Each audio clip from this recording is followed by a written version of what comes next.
Hey, what's going on there, Life Group leaders? I'm so excited to be with you. I just wanted to talk to you guys for just a couple of minutes really quick, just to give you a few ideas that I've been rumbling around in my head and in my heart about how we can better relate to our students, especially the ones in your group.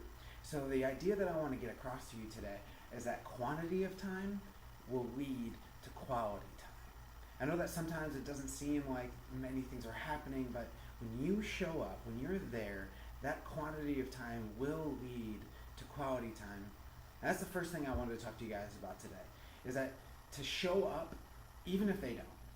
I know that sometimes it's really hard to come prepared for your life group meeting. You got snacks, you got questions, you got everything ready to go, and then one or nobody shows up. It's defeating, it's deflating, I know that.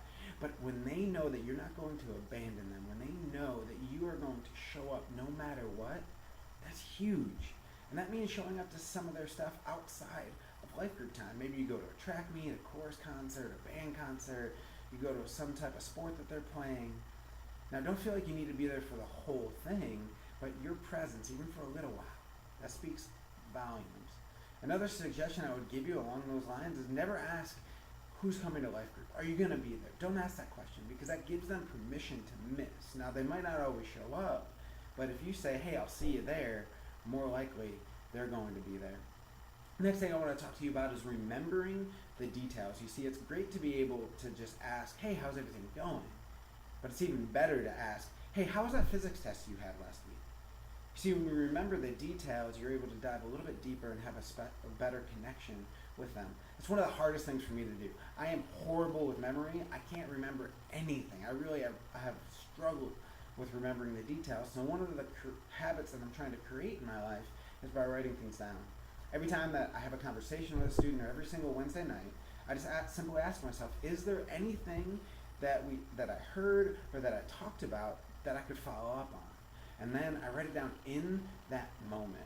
And that's going to require us to ask questions about their lives and be prepared to listen more than we speak.